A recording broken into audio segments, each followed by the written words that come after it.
Hello, if you are joining us, thank you very much for joining us for the first ever live Watchtower in Focus. I'm just going to, before I kind of launch into my opening spiel, I'm getting feedback, just bear with me one moment.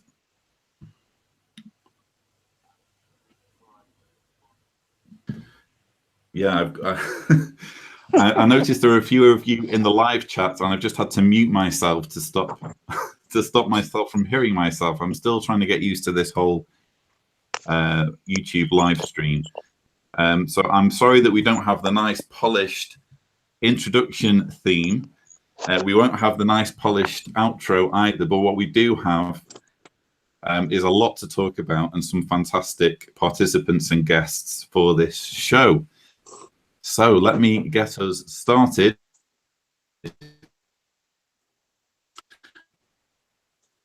Just the story we are going to be discussing includes horrifying accounts of child sex abuse and the way it has come to light thanks to the brave, conscientious actions of individuals who have leaked key documents that reveal heartlessness and ineptitude by witness elders and the organization they serve. So just to get the ball rolling, I thought I would summarize this story. Actually, before I summarize the story, let's introduce everyone. Joining us is JW Survey's editor, Covert Fade. Hello, Covert. Hi, Lloyd. It's good to be back, and hello to everyone who's watching us live. And also joining us is JW Survey's assistant editor, John Redwood. Hi, everybody. Great to be here and look forward to the discussion. And rejoining the show is our good friend, Karen Morgan. Hello, everyone, and thank you for having me back. Oh, really thrilled that you could join us, Karen. As always, your insights, especially on this kind of issue, will be very, very interesting indeed. So I just thought I would summarize before we start the nature of this story. We're calling this the Palmer leak because on January 9th, a new website called faithleaks.org leaked 33 documents, mostly letters to and from the Watchtower Society, involving several Jehovah's Witness congregations, including one in Palmer, Massachusetts. It was in Palmer, Massachusetts that a horrifying story of abuse began to unfold in 1999 when a ministerial servant was being considered for appointment as an elder. When his two grown daughters learned of the proposed appointment, the eldest, who we will call Pink, came forward with claims that her father had sexually molested her. She said that from when she was 5 years old, her father began examining her, telling her that he needed to check whether she was masturbating or not. He would even tie her to her bed, apparently to prevent her from masturbating. At the same time as the older daughter, Pink, came forward, her younger sister, who we will call Red, was approached by elders. It turned out her abuse was even more shocking. She recalled being molested from when she was 3 age, began full-blown rape of her 4 years. But as horrific as these stories were, elders never reported the father, who we will call Blue, to the police. Blue was not even judicially investigated, at least not to begin with.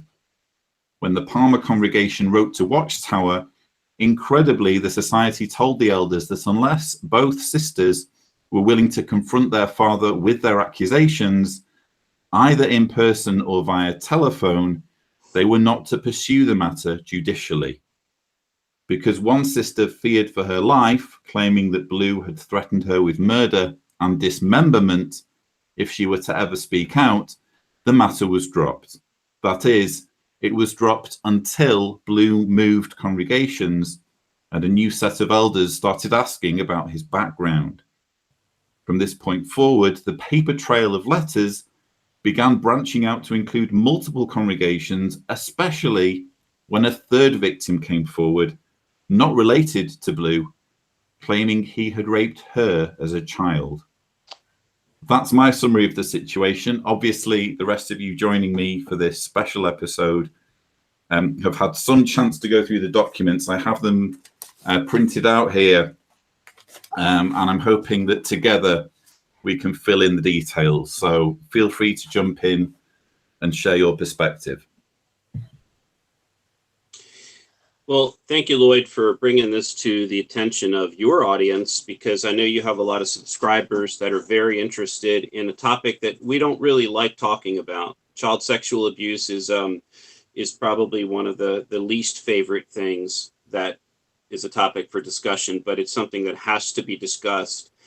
And what I think the greatest takeaway from all of this is the fact that we have organizations such as Faith Leaks and Mormon Leaks, individuals who have no association whatsoever with Jehovah's Witnesses, who have seen the egregious nature of these leaked files in the events and the insularity that took place within the Jehovah's Witness organization.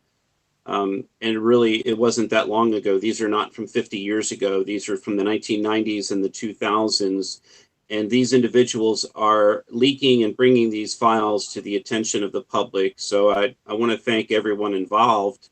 That's important, I think, to acknowledge that whenever there is a leak, at the bottom of the leak or involved in the leak, there are some very courageous people who stand to lose a great deal if their whistleblowing is identified.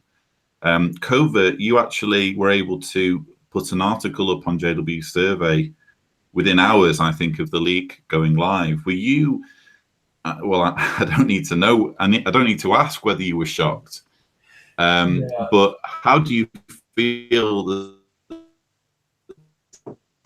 ranks alongside some of the real stories? This whole leak for me, I mean, it came to my attention the same time as everybody else when it got leaked via Faith Leaks, and I kind of sat down and read through the documents bit by bit. And the further I got into the letters, kind of the more appalled I was. We'll probably touch on some of the details that are revealed here, but I think this is significant in two ways. I mean, firstly, as we sort of came out in the Newsweek report and the Reveal news articles and the Gizmodo article, this is essentially a kind of a play-by-play coverage of how Watchtower dealt with this particular case. Because we've got the letters bouncing back and forth, you can kind of track the evolution of this case. First, when Watchtower becomes aware of it, what the advice they give to the elders, the difficulties the elders meet, have in dealing with the case, the various issues that come up that, again, we're all too familiar with, such as the two-witness rule. But we also get to see the aftermath, because the final few letters, and we'll probably get to this later, aren't so much dealing with the abuse itself. They are dealing with the fallout in the congregation, where you have a man who is accused of horrific crimes against his children, who is still essentially a part of the congregation. And all of these stresses that this is putting on the congregation, the stresses that it's putting on the daughters, the stresses that it's putting on the elders who aren't trained to deal with this. So it kind of gives us an interesting overview, not only of the damage that Watchtower is doing by failing to deal with this kind of situation, failing to deal with the actual issue of child sexual abuse properly, but also all of the fallout that has in the extended witness community when you get a man who is accused of terrible things just living in his congregation as if nothing's happened. So I think it's a very significant leak, extremely. Indeed. And I know, Karen, I reached out to you very soon after these leaks came live, and I recall sending you a link to download the documents. As I said before, there's a lot to get through, and I've only really been kind of able to really read through every page sort of today, but I can remember you getting back to me and saying how outraged you were. you know, what's it like to read this play-by-play account of cruelty and negligence as someone who has suffered abuse, as an abuse survivor?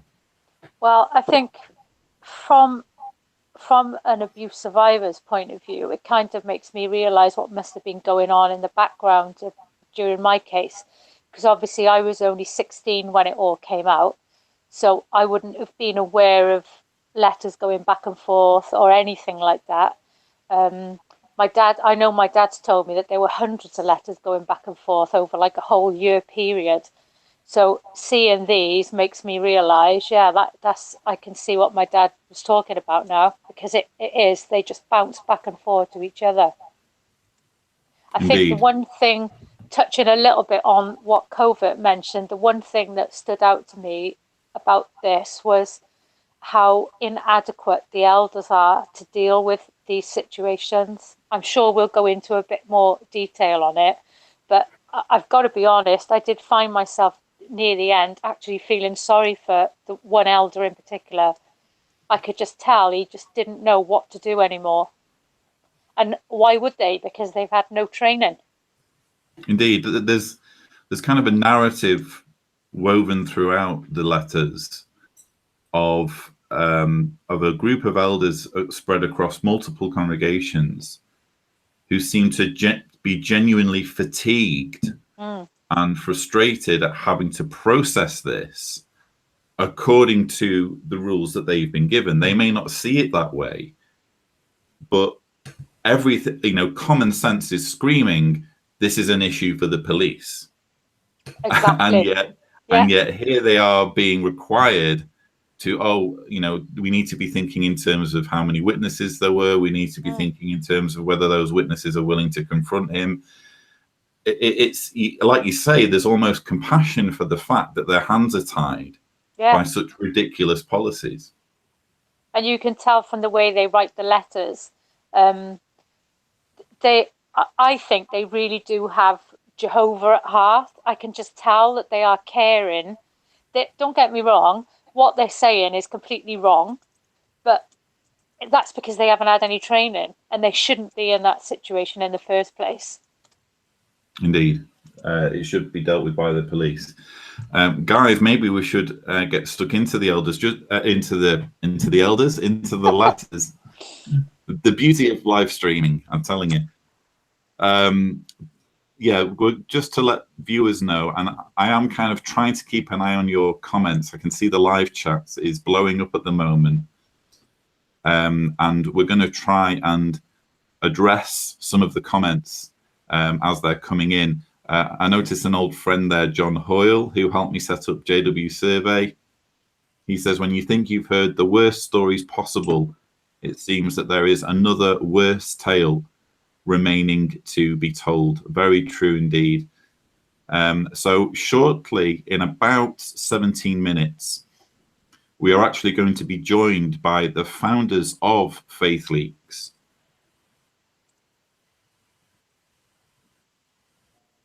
League, and tell us that they're doing, which I'm sure, you know, I'm excited to hear their take on all of this.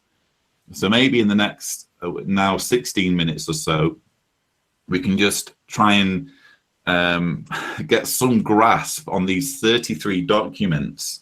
Guys, I don't know if there's any particular horror stories that jump out at you. I've kind of highlighted in a few places, but I'm going to give you guys a chance to jump in and say if there's something that really leaps out at you as horrific. One of the things that leapt out as me, actually, and it segues on from the point Karen made about the elders not being trained.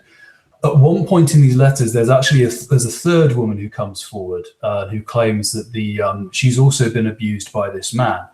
She recounts her story, but what essentially is that the circuit overseer decides that these are just repressed memories and they can't be relied upon.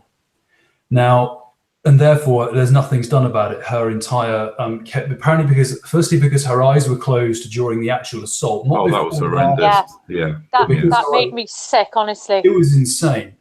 But so that struck out to me as kind of, you know, ridiculous that they dismissed it on those grounds. But also, I thought to myself, what on earth is a circuit overseer doing, making a judgment as to whether or not these are repressed memories? Because unless he's a trained child psychologist specializing in repressed memories in terms of abuse, he has no business making this call. It's one thing if a team of psychologists and criminal prosecutors say, we don't think that these memories are reliable enough to secure conviction. But for a circuit overseer to make that call is completely ridiculous. And it underlines one of the key problems here. As Karen brought out, you have elders and circuit overseers who have no training in this whatsoever, making decisions that are essentially allowing from what appears to be an extremely dangerous predator to remain to walk around free. And it's just jaw dropping when you see the responsibility that they want to take on, but without any of the training with which to do it. Yeah, it's one of the things. Sorry, John. I was just going to say that's one of the things about my case is that the elders who interviewed me in front of my uncle, one of them was a builder, one was a window cleaner, and one was a bricklayer. What training did they have to interview anyone? Indeed. It's a great point. They don't have such training, and I think when our readers watch or read those files, they're going to get a strong sense. When the public reads, they're going to get a strong sense of very unqualified people who were handling a very serious situation, which should have resulted in police action. Another thing that really stood out to me was the sheer number of congregations and elders who were involved. We have and I can mention these because they were not redacted in the documents. We have the Palmer congregation up in Massachusetts. We have the Enfield, Connecticut congregation, the Warehouse Point congregation, the Machias congregation, which was in Maine, an entirely different state. Each congregation had 3 to 8 elders minimum who knew about the situation, were aware of it. Plus we had circuit overseers involved. Plus we had the Watchtower service desk in Paterson, New York. Each one has a different service desk for each state. So you had Connecticut and Maine and Massachusetts and other states involved. So the sheer number of people that knew about this, and yet this perpetrator was allowed to go on without any activity from Child Protective Services or from the police is just mind-boggling. One of the most disturbing elements, I think, is the fact that you learn as you're reading that the state troopers were actually responsible for sex abuse. So we're talking about a potential sex abuse crime. We're actually asking the elders for this guy's vehicle information because they had a crime that they wanted to ask him about. So this was a very, very he's described as a monster, in fact, and there's one part of the documents where the victims describe going to the Holocaust Memorial, and they say, we think he'd make a good SS officer because he was that kind of material. He was a very, very heartless character. And when you see the state troopers being essentially frustrated in their efforts to speak to him, it kind of drives home what's at stake when these people are protected and covered up. Especially given some of the accusations that the daughter makes about what he's done. Not only the rape and molestation, which is bad enough, but she also states that her father told her that if she ever told anyone what had been going on, he would kill her, dismember her, and bury her corpse, and then says that he chopped up her doll in front of her to demonstrate the process. Now, if you're an elder hearing that, what you're hearing is accusations that this man is not only raping his own daughters, but he's a potential child killer. So I'm trying to get my head around. Obviously, the problem we have here is we're dealing with indoctrinated people who were indoctrinated from day one to follow instructions from the society. But it shows you how powerful that indoctrination is, that anyone else upon hearing that will be running to the phone because this man is clearly a violent sociopath. And there's actually history in the letters that the Watchtower was aware that he has We don't get too many details, but he has more than one confirmed incidence of violence towards other people. One towards a patient he was looking after when he was working with patients. But also, the letter says the letter implies that there are other known instances as well, although it doesn't confirm it. So the elders know this man has a history of violence. They have accusations that he's been sexually violent and that he's even threatened to murder his own children. Yet this never goes to the police. Indeed. Just to kind of, we haven't really quoted too much yet, and I would just stress to viewers, if you haven't yet read the documents, and I can fully understand why you might not want to read the documents, because quite frankly, it's very chilling reading. But you can obviously access the documents on faithleaks.org. You can download them individually or as a zipped folder and open them that way. But I will just read one document. It's actually the 17th, if I'm numbering them, written on October 26th, 2004. This is a statement from the younger daughter, who was, I think we can say, abused in in an even more shocking way. And she, just to back up what Covert was just saying, she says, he consistently threatened me with violence and threatened to kill me, my mother, and or my sister if I were to reveal the abuse. He threatened to kill and dismember me, promising my remains would never be found. To emphasize this, he would bring me to fields and woods and show me where he would bury each body part. When I was younger, he would demonstrate by cutting the arms off my doll with a knife. When I was a teenager, he made me bury my dog, accidentally hit by a car, while he described how I would be buried should I tell anyone of the abuse. He also used the account of this approval. And I think that this is significant, because part of the problem, or the perceived problem as far as the elders are concerned, is the failure or the, shall we say, of this particular victim to confront her father. I mean, any sane person demand that a victim of sex abuse be made to confront her abuser, thus being worse, thus exacerbating the situation. But when you read that, you think, well, how on earth could the elders be expecting someone who's had that kind of experience? Exactly.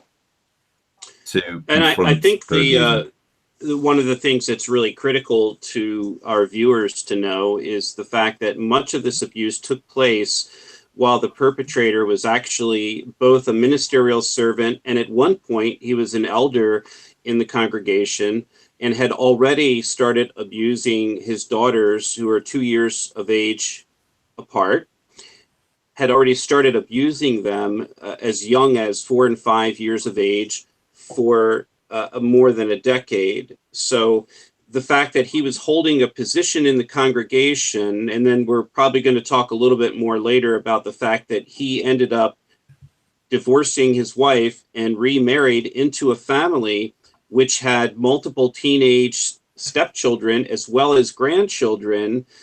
And all of these elders and congregation members I mentioned before knew about this abuse, and no one did anything about it. The police, for the most part, weren't involved, or there wasn't a prosecution. So all of these people held this man in esteem as a ministerial servant, an appointed man, part of the time as an elder, and endangered all of those other children who he had access to, including his own step family. So it's a terribly dangerous situation, and I suspect there are many more victims than the ones that we know about from these papers alone. What's interesting, following on, Lloyd, just quickly from what you just said, is that Watchtower absolutely deny that they ever put victims in front of their abusers. And I mean, obviously, I know firsthand that's what they do. But how many times during those letters do they actually say to the elders they either need to face the abuser face to face, or it needs to be done over the phone? So they absolutely do expect you to face them in one way or another. Well, I'm glad that you've raised that. I think that to a degree, Watchtower, I mean, we can talk about the two-witness rule. We can talk about the failure of the organization to clamp down on appointing, fully clamp down on appointing known child molesters, making victims confront the abuser. There are documents that we can look at, including the latest Elders Manual, that Watchtower has learned at least some lessons and is no longer requiring sex abuse victims at the moment. User, but at least in certainly in your situation, and most definitely in this situation, we can say, well, I'm sorry, it's great that you've made that change, but what about what's going to happen to all of the people historically? What, you know, when we're talking about legacy, what do we do with all of the victims that you put through this? They trauma? deny it. That's what they do. Exactly. That's well, they can't deny it. They need to own up to it, and they need to actually make reparations, because it's one thing to cover up abuse. It's another thing to actually make the abuse worse by doing what they did to you and what they did to people in the New Moston congregation in the UK. Yeah. And what they've very definitely done here as well, which is to make the abuse worse by allowing the abuser another opportunity to inflict trauma on the victims.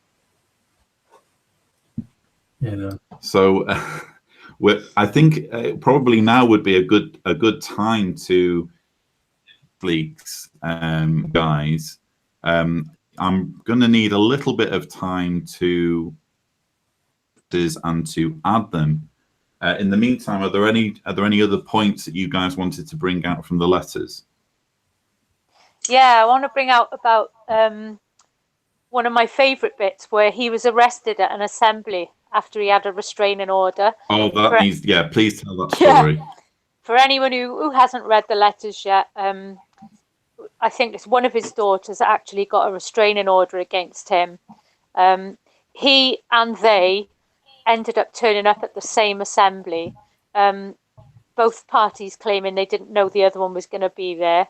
Somebody called the police and he ended up being arrested because obviously she's got a restraining order against him. In his letter to the society, he's obviously fuming that he got arrested, and you know he tries to make lots of excuses. But what was interesting was where the elders have actually spoken about it, and they spend more time complaining about the person who rang the police than they do about the actual issue at hand.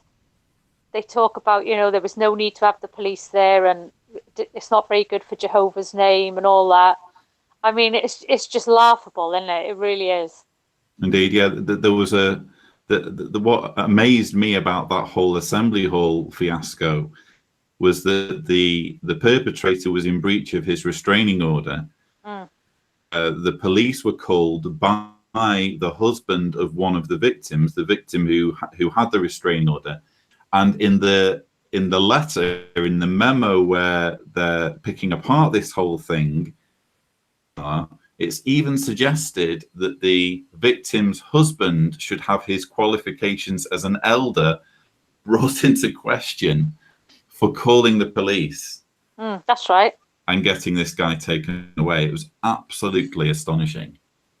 Did you notice the part where they were talking about the perpetrator and how he was very good about it, and he calmly left the assembly, and as if like, oh, isn't he wonderful? He didn't react when the police came. Shouldn't have been there in the first place. So Yeah. No, exactly. Okay, so we are being joined now by Ryan McKnight. Hey, how's it going?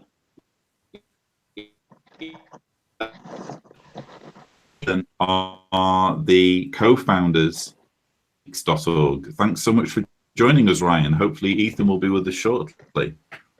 Yeah, I think he is, and I'm trying to figure out how to get my name up on here, so bear with me. Don't worry about that. We've already Okay. had we tried to play with getting everyone's names up on the screen just to make things look nicer, but it just hasn't worked. It's only worked for me, so at least people can see what I'm called. But so Ryan, could you introduce yourself and tell us a little bit about faithleaks.org? Sure. My name's Ryan McKnight. I live in Las Vegas, Nevada, and FaithLeaks is a website that we launched in November of this past year, 2017. But the roots of it go back to 2016 when I launched a website called Mormon Leaks, which can be found at mormonleaks.io.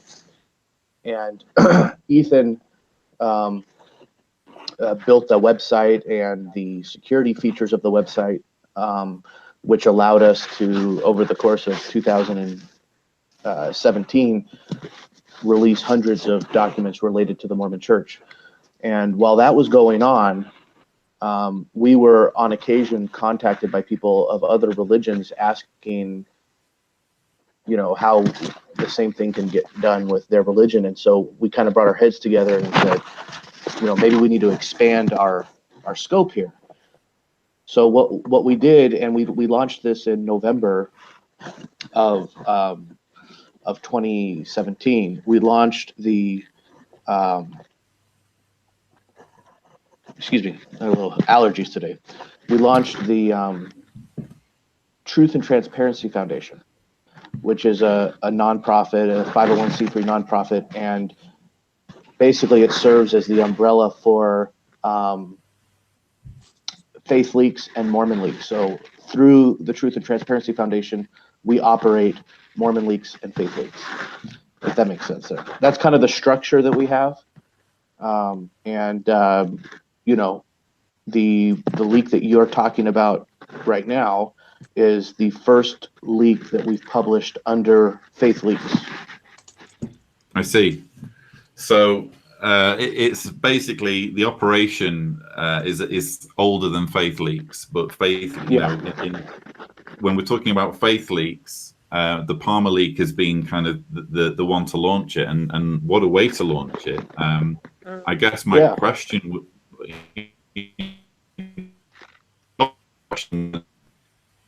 be somewhat limited in what you can say to this, but what can you tell us about the manner in which this information was passed to you, and whether you can expect more information like this to be released?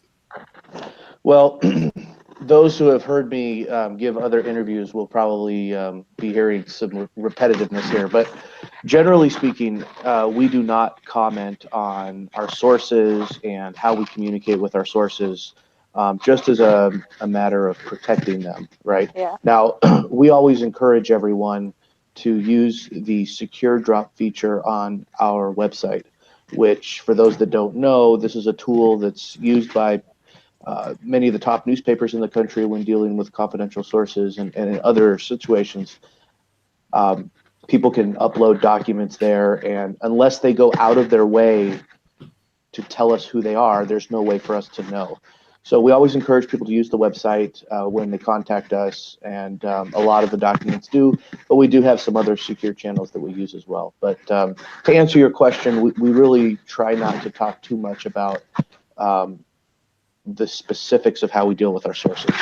Understood. I think we might be joined now by Ethan Gregory Dodge, who is your co-founder, or at least his thumbnail is now showing. We just need to his life to the thumbnail in the form of his talking persona. Thanks. Until he does join us, I guess I'm also going to have to press you on the likelihood is of us seeing other JW related leaks in the near future. Yeah. I mean, I would say it's probably high. It depends on what you mean by similar leaks. I mean, leaks that are, this is obviously an extremely salacious situation, this particular one. I think many would look at it as being very egregious. I don't know if we will see other cases of equal sort of severity, but I mean, we already have some documents of other cases. Right. I don't think they rise to the level of disgust that this one does, but they're Mm. still insightful, and they still are related to abuse of various forms. Indeed. Yeah, right. You've been, it's a question from, hi, I'm Covert. I'm editor of the website. Good to meet you. Yeah. You've obviously been, you and Ethan have been working on this project for a while, so obviously you're aware of a number of cases of probably, obviously Mormon internal document leaks and various other cases as well. What were your thoughts when you saw these documents and read through them? What were your thoughts and opinions on what had happened, and the kind of the light that it threw on Watchtower? What did you make of the way Watchtower had handled this? Well, so I'll answer that a couple different ways. My very first reaction was I was shocked in many ways, because while I maybe have heard of stories like this, from a newspaper article, or somebody who hey,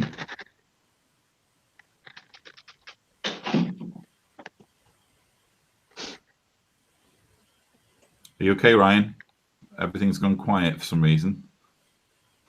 I think that's a shame. We've lost both of them Oh, now. no. Unbelievable. We'll get them back. We'll get them back. But what a fascinating thing- project.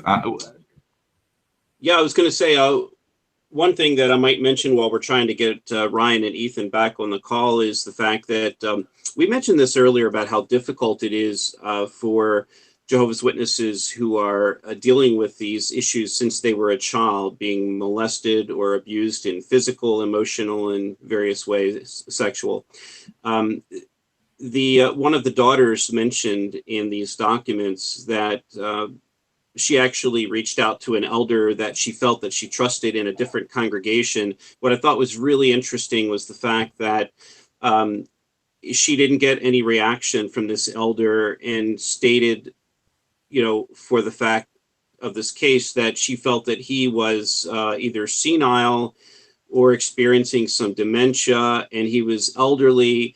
And it was very clear from her comments that this is, a very serious situation, because he was not able to do anything professionally for her, because he clearly was not a professional, and he was suffering from dementia. So, that's something I think maybe Karen mentioned a little bit earlier, that the level of professionalism is not there with Jehovah's Witness elders, that they don't have the qualifications that they need to have to assist a victim. We've got Ryan back. Oh, fantastic. Hey, Ryan. Second time lucky. Yeah, well, sorry guys, I was having some trouble with my computer. I had to switch over to my phone here. So hopefully That's okay. We get a through bonus this. But anyway, tour of okay. your... Yeah. There you go. Okay, so my first impression, okay. I was shocked to read. It was shocking to read how these things are handled from behind the scenes, right? And to read it from the non-victim's point of view. I think that's something that we rarely get to see. We're almost always, hearing things from the victim's point of view. And so that was my first sort of reaction to it. I also, as far as how they handled the situation, it was very clear to me early on that these people involved on the Watchtower side had no business being involved at all. I mean, they receive a complaint like this. Yeah, I mean, they receive a complaint like this and then attempt to be the psychiatrist, the therapist, the jury, the judge, the executioner. They're trying to wear every single hat. And not only is that not really possible for even for experts, but their lack of expertise makes it especially impossible. What I wish, I mean, as an outsider looking at this, what I feel like they should have done as soon as they received this complaint was handed over to people who knew what they were doing, whether that be police or therapists or a combination of both, and then they can deal with the member, the accused.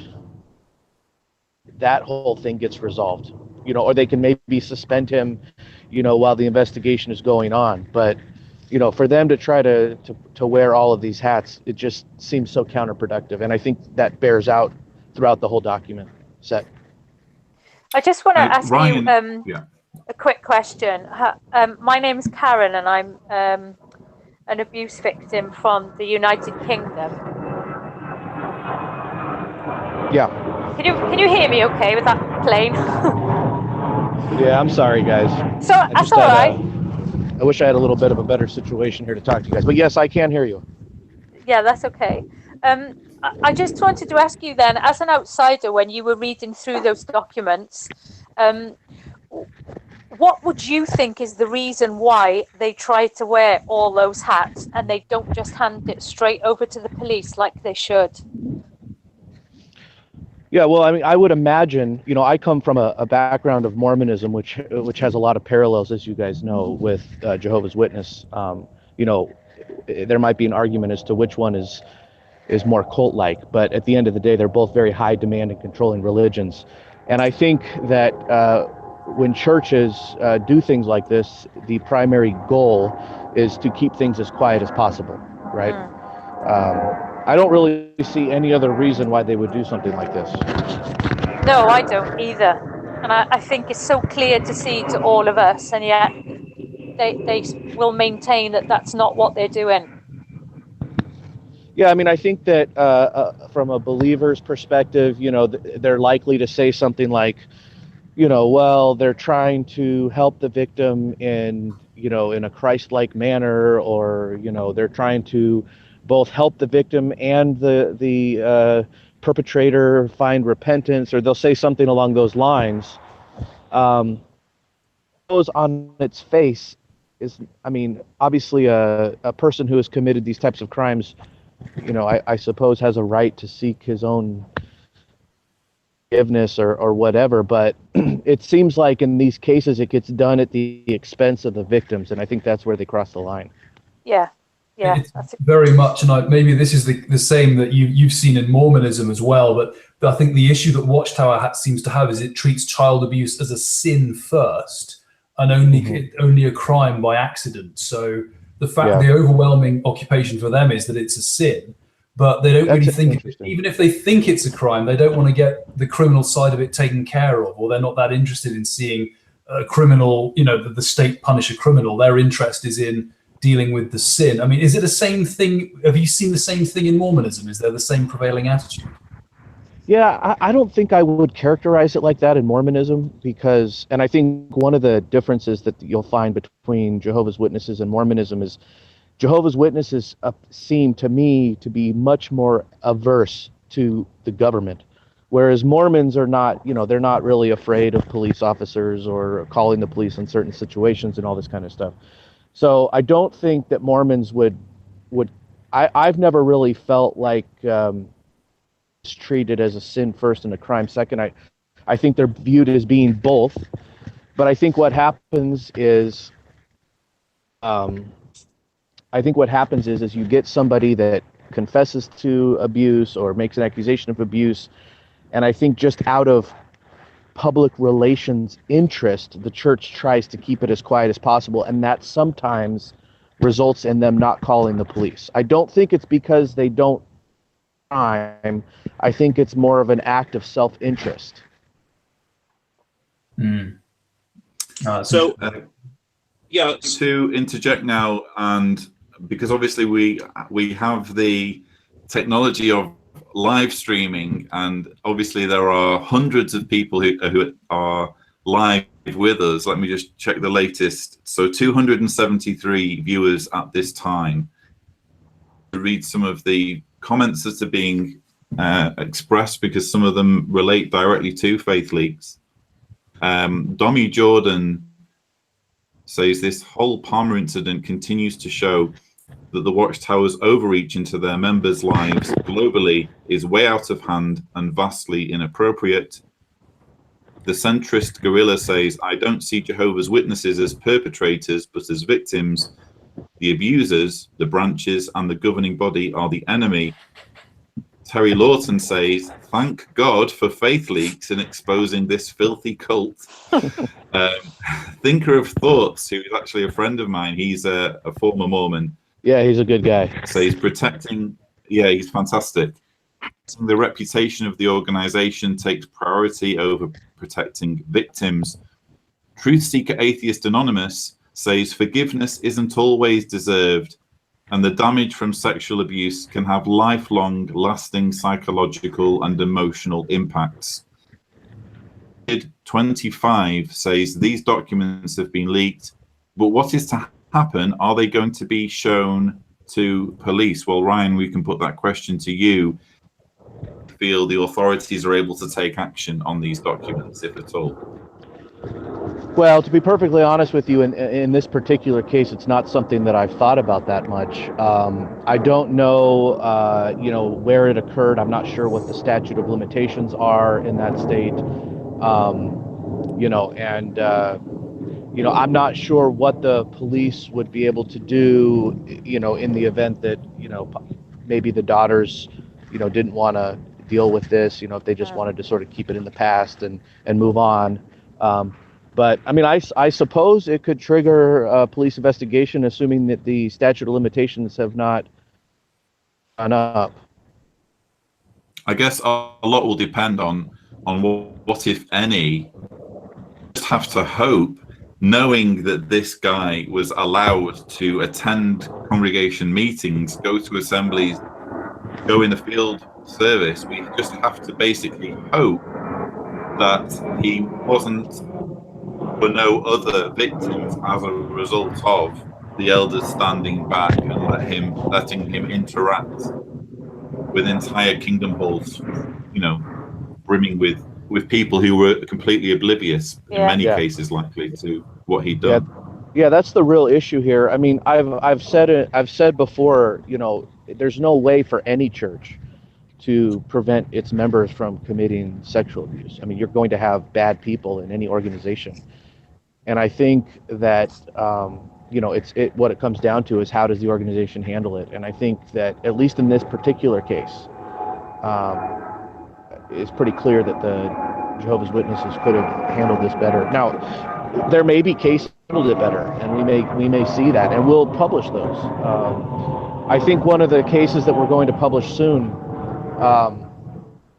I think would kind of bear that out. I'm not saying that it's a case where they handled everything perfectly, but I think one of the cases that we're going to release actually acting somewhat reasonably. Now, that may have been just by accident. They may have accidentally done the wrong thing, but I don't know. It's really not my call to say what the systematic situation is to whether or not they're usually doing the right thing or they're usually doing the wrong thing. We're just sort of getting the information out there, and then people can make their own determination as to how big this problem is institutionally, if that makes sense. I mean, following up on that, Ryan, and also Ethan as well. I noticed I don't know if you can hear us or see us, Ethan, but I can see you on the call. This is the first leak that's come from Faith Leaks, and you've got coverage in Newsweek. Gizmodo also ran an article. Here in the UK, one of the major newspapers, the Daily Mail, also ran an article on the Faith Leaks release. I mean, what role do you see of educating the public? Because obviously part of this is allowing information onto the internet for people to become aware of what's going on behind closed doors when religions would otherwise try and lock those doors down. I mean, do you see that role? I mean, how do you see possibly the public being able to react to this and educate themselves? What role do you think that has?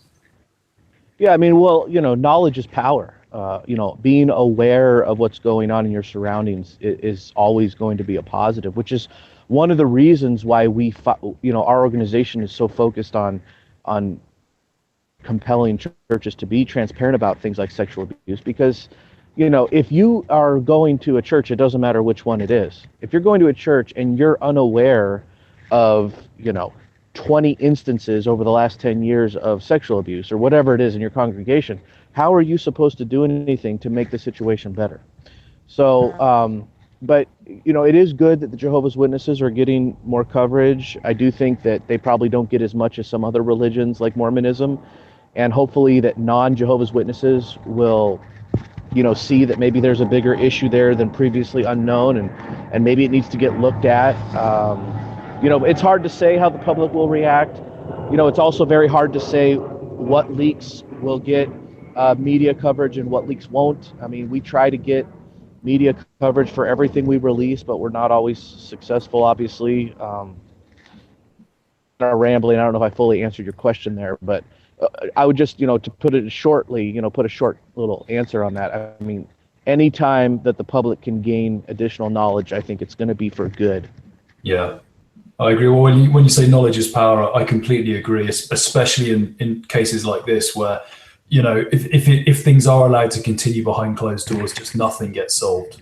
Public pressure sometimes is the key for levering either, change laws or change in social attitude.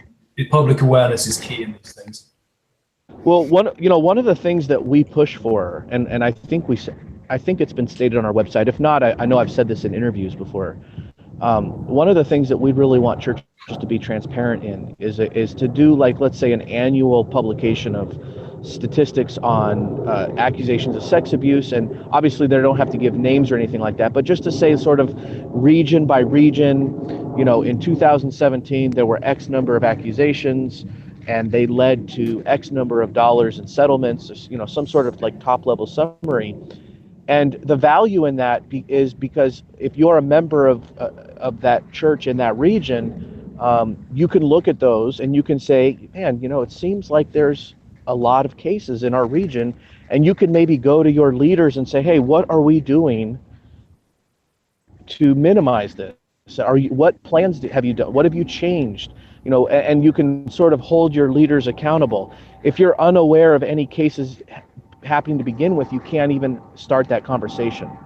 Yeah. So, guys, we're having more comments coming in. Currently, around 250 people on the call. We actually have a friend of, I'm going to say a friend of the team. Kimberly O'Donnell has commented. She says, I was abused by my JW mother. I went to the elders multiple times and was told I could not go to the police as it would make the organization look bad.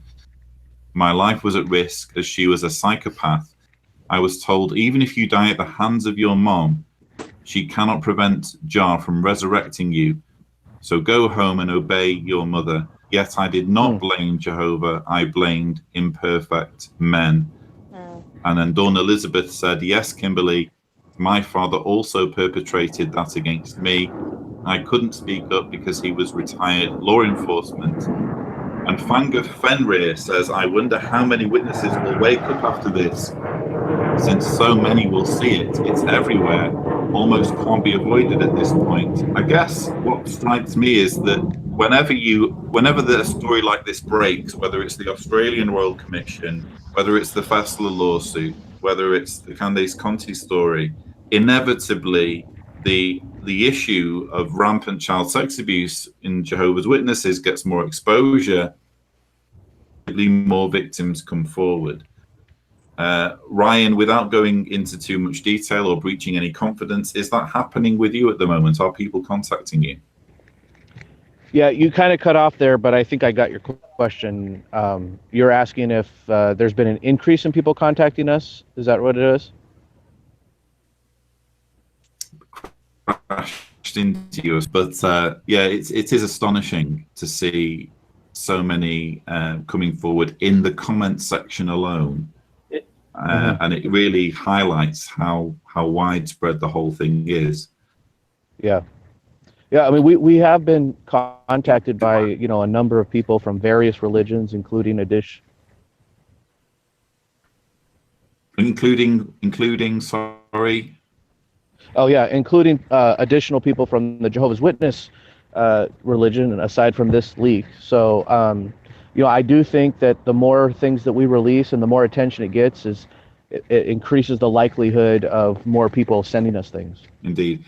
Have we finally been joined by Ethan? Do I see you there, Ethan? He is on the call, yeah. Here I am. I'm so sorry. I don't know what was happening. My browser was just not a good day for my browser. But I'm here. You made it eventually. So yeah, great work on this incredible leak. We're still trying to process it, but Ryan's been filling us in on how you guys got together. I just wondered whether you could give your personal perspective on the Palmer leak and what your reaction was to the story. Yeah, it is instances like the Palmer leak that I and Ryan and myself started Faith Leaks. I don't know if anyone here on the call has seen the Netflix documentary called The Keepers. For those on the call or watching live that are not familiar, it's a docuseries about a Catholic school in which the priest that was over that Catholic school abused several girls, and also one of the teachers was killed during that priest's time, and the case is still cold. It hasn't been solved. Anyway, it's a terrible, terrible, terrible and tragic thing that happened, as well as what happened in this Palmer leak. As Ryan was saying, as organizations get bigger, you can't control what people do within your organization. And just because there are sex offenders in a church does not mean that church is inherently evil, but it says a lot about the organization. It says a lot about the organization when they handle these things improperly. And if I can, I just want to take just a minute and speak out to the victims that are watching live and all other victims that may see this. Sorry, I don't want to get emotional, but you absolutely do not deserve that at all, and it is your pain and your strife that has made me want to do what I do in Faith Leaks, and my heart goes out to you. I can't even imagine having to go through what you've gone through, but if we can work together, we can make things better. So. Very well said. Well, we're hopefully kind of to some degree. I think that's one of the reasons why I was so keen to do this as a live stream, our first ever live stream, in fact, because it just gives people to come together. We've got the 268 who are watching now and who are participating in the comments.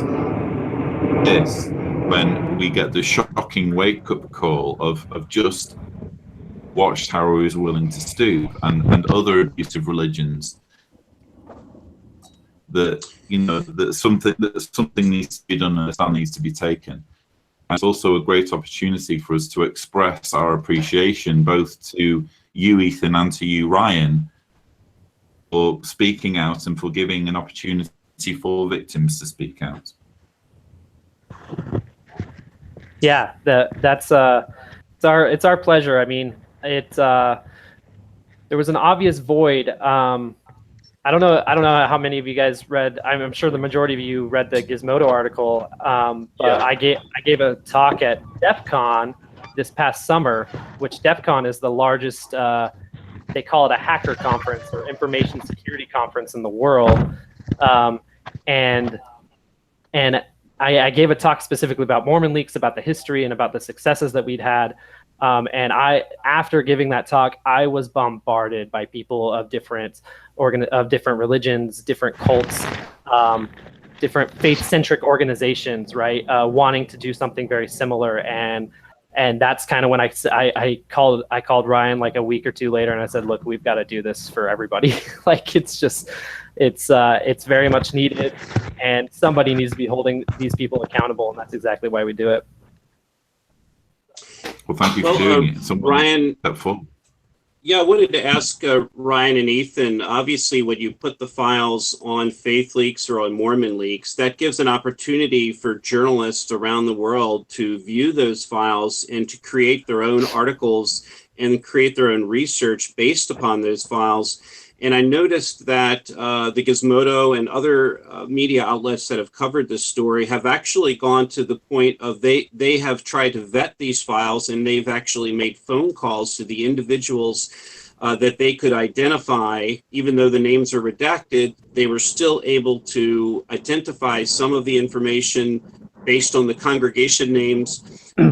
So maybe you could talk a little bit about how that works, because we've had a few questions from people that say, well, how do we know you just didn't make up these files? How do we know that these are accurate? And what would you say about the journalists who are covering these stories? Well, first of all, if there are any journalists who figured out who the names are, files, that's actually news to me. I'm not saying it's impossible, but in the case of, if we're talking about this case specifically, if we look at what Gizmodo did, we took this to Gizmodo, to a journalist that we know there who has written about us before, and asked him, we said, hey, we're going to release these in January, do you, want to write a story about it? Is there a story here? And so we actually gave him the, as part of sort of a good faith effort to allow him to investigate the legitimacy of them, we gave him the unredacted versions of these documents. And it's my understanding that, and I think he wrote this in the article, it's my understanding that he contacted the accused and spoke with him, and that the accused confirmed that there was an investigation done. And then I believe he also tried to contact the victims, but they declined to comment. So, I mean, we didn't ask him to do that, but we're glad that he did. I think his editors probably wanted him to do some due diligence before they were willing to publish something about this. We're glad that he did, because it helps legitimize the documents for us.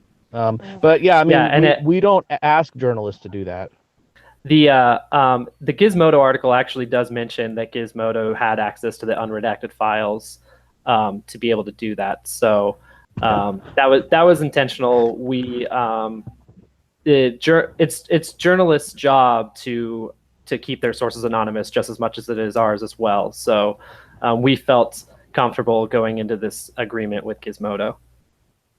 Yeah. Cool. Some more comments coming in. Nemo Utopian, and they try to sweep these things under the rug. They show themselves to be worldly organizations trying to protect their image rather than representatives of a God that is above such concerns. Says Ethan and Ryan, you all are doing amazing work. I think I can kind of sum up a lot of the sentiment in the live chat as being just deep appreciation for well, we appreciate the appreciation, and we often get messages sent to us on the various platforms thanking us, and we read all of those messages, and we often respond to them. And like Ethan said before, it really is those people that the documents we've released have maybe validated them, or legitimized things that they've said before but never been able to prove, or whatever kind of positive effect that the documents have on people. That is what motivates us, and we appreciate people reaching out and telling us that. So, and we thank all of the people that support us, by sharing the articles and bringing more awareness to our website, because that's how end up getting sent to us, is just by increasing the awareness. And just to confirm, you guys, if somebody wants to share documents with you, they can go to your site, they can use the secure Dropbox, and if they use that, they can do it completely anonymously. You guys don't even know who they are. They drop the documents, and and all they need to do is use that secure box on on the website, and That they is- remain completely anonymous. Not even Ryan and Ethan actually know who dropped that off. That is correct. If they use Secure Drop, we have no way of tracing it back to them. Secure Drop, it leverages something that is called the Tor network, which is anonymous. Your ISP can't see where you're browsing if you're using the Tor network, and subsequently law enforcement or whoever may be trying to spy on you, right? Yeah, unless you tell us who you are, we will not know who you are, and we will. And our sources anonymity is one of our greatest priorities. Fantastic. Guys, we're kind of past the hour mark now. I kind of envisioned this for an hour-long video. What would be nice, something that we've taken to doing recently on Watchtower in Focus, so just kind of go and kind of just give our summary of how we feel about the situation and that we have for the audience. Currently, we're on around 240 viewers. So if we can go kind of left to right as I'm looking at the thumbnails, but do you have any concluding thoughts to share?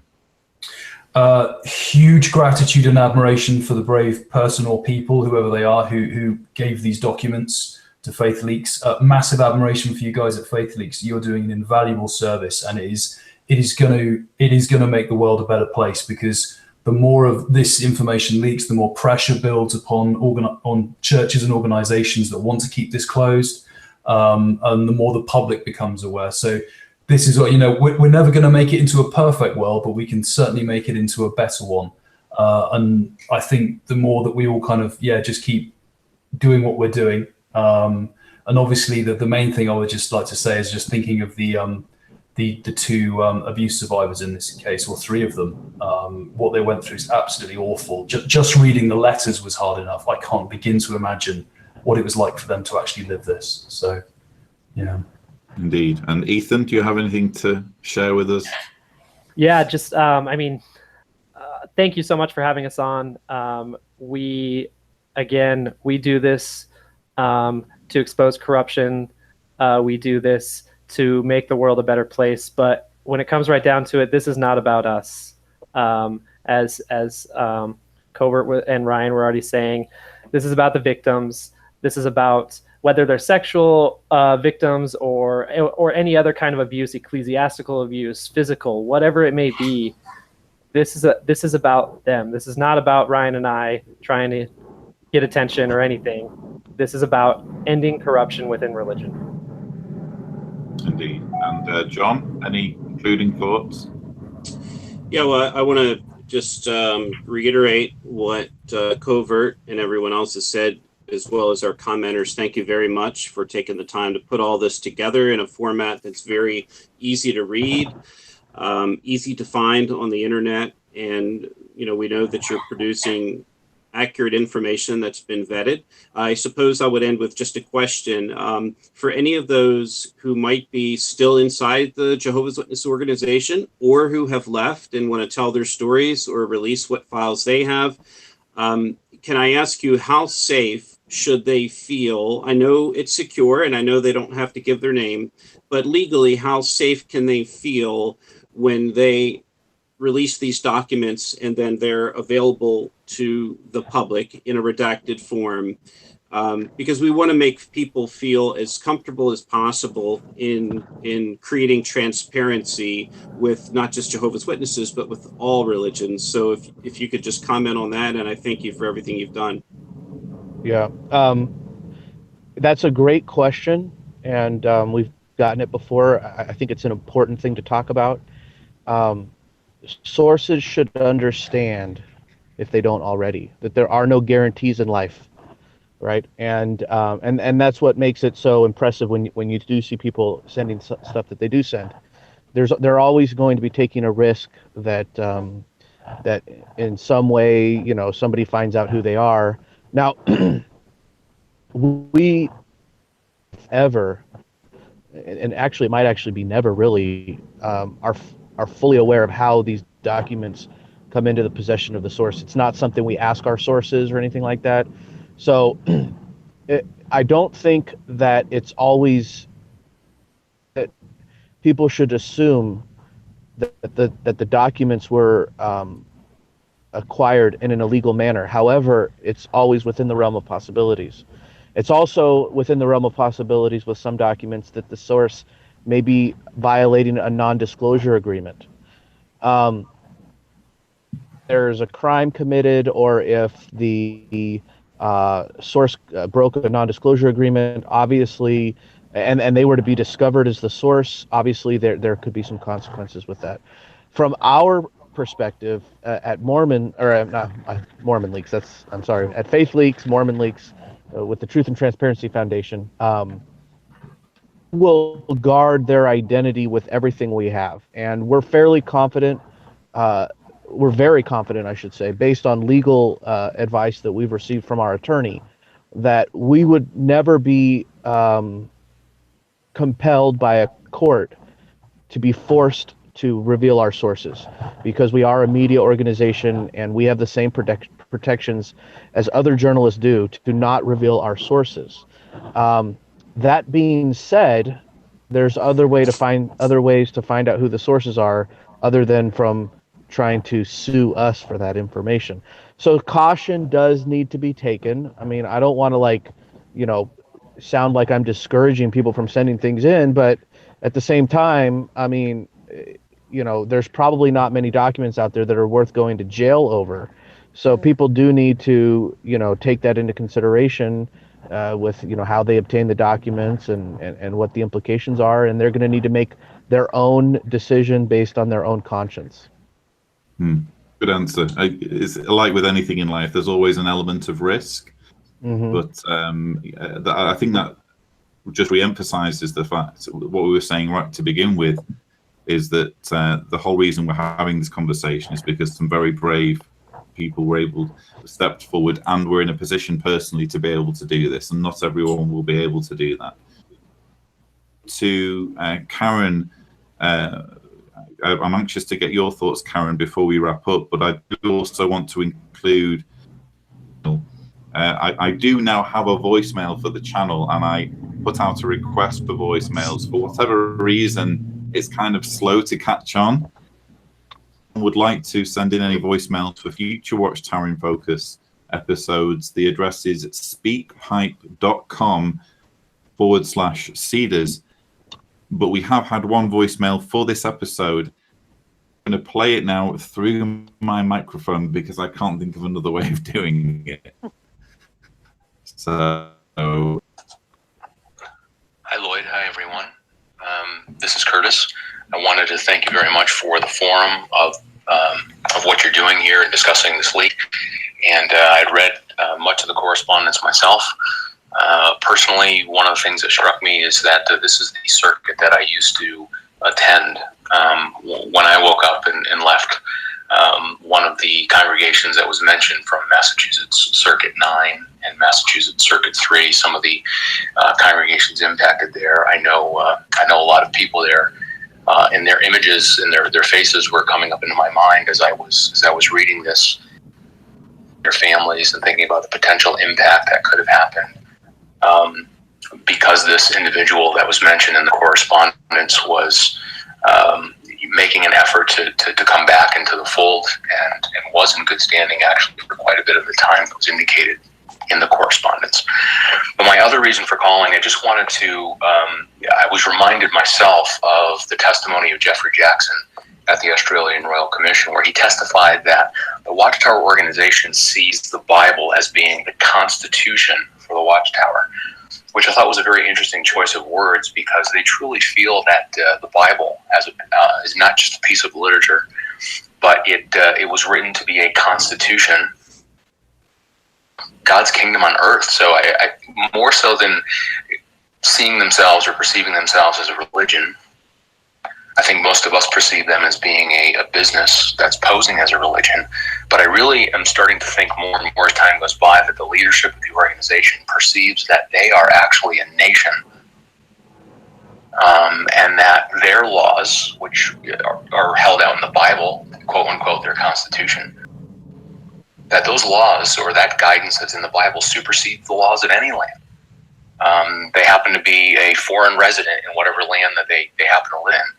And I truly feel that delusional perception that they are God's kingdom, regardless of what land that they live in, that delusion has trickled down all the way down to the rank and file leadership of a local congregation. And I think it's very sad that the more years that go by, the more pronounced that delusion seems to be. So anyway, those are just my thoughts. I had forgotten that Jeffrey Jackson said that, but reading the correspondence, I was reminded of that, and I just wanted to share that thought. Thank you again for the forum and the format of this discussion, and thank you for all you do. So that was Curtis. Some interesting comments there. I'm aware that we're doing our final.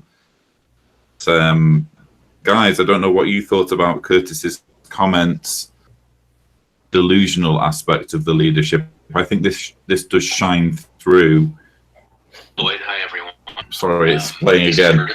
That does shine through when you're reading the documents. The fact that they genuinely believe that they are God's organization. Yeah, as he said there, it's my personal take on it is as well that the governing body are they are sincere, or at least sincere enough so that they believe they are doing God's will. And one of the issues we keep having is that because they believe that the way they handle child abuse is the way God wants them to do it, as told to them through the Bible, it's very hard to get them to see otherwise. And it seems at the moment that no matter how much pain and misery results, the basic thing they default to is, well, God wants us to do it this way. And I think he's correct there. They view that. I think that's kind of the logic flaw that Watchtower keep having when it comes to addressing this issue. I think we'll resume. I'll sum up as well at the same time. I was just going to say that I actually think differently, and I think it suits them to say, oh, well, we've got to follow the Bible on that. But because they don't follow the Bible on everything. If they followed it on everything to the letter, I would say yes, because they really believe it. But I think they pick and choose when it suits them. And I just want to say, just on behalf of all the victims, really, thank you to all of you for everything that you're doing. Faith Leaks, to John, to Cover, and to you, Lloyd. I've said it before that without all of you fighting our corner, it would make things a lot more difficult for us. So thank you to all of you. Well, it's an absolute honour to have you on the call, Karen. More poignant for the subject matter, and it's nice to kind of see. This was one thing that struck me, and I think it will have struck you as well, John, when we were at the Reveal conference in London last April. See activists and victims coming together and doing something about the situation. So I hope that there's going to be more of this sort of video in the future. I'm obviously trying to get to grip with live streaming, but whether it's live streaming or whether it's the usual edited video, I think that this is a subject that deserves as much exposure as possible. Ryan, I don't know whether you have any concluding thoughts to share with us. I mean, I would just say, thank you for having us on and helping get the word out about these things. And, we want to help as much as we can, and we will do whatever we can in our power to get the information out there that people send to us. And we just appreciate the continued support from everybody. Fantastic. So I'm going to be putting Twitter handles in the comments once this video is up. If you're watching this, we're down to 213 viewers, but that's still I'm still amazed that you're all joining us on the live stream, and I understand that the times, especially in America, a lot of you will who are subsequently watching this will be working while this video is being recorded. Whenever you're watching this, whether it's now or whether it's in the future, I do hope you've found this information to be useful. Again, there will be links in the description so that you can go to the Faith Leaks website and check out the information for yourself. But all that remains is for me to thank all of you for joining this call. both those who are pinging away questions and comments on the live chat, and also Covert, Ethan, John, Karen, and Ryan for joining what has been a fascinating conversation. Thanks to all of you. Thank you. Pleasure. Thank you. Thanks, Lloyd. Okay, so viewers, please don't forget to subscribe for similar videos to this. As this story develops, I will do my best to follow it on the channel. I know I speak for John and Covert in saying that as other stories come up, we will be sure to devote Watchtower in Focus episodes. But thank you so much for tuning in and listening to the discussion. And as always, thanks for watching.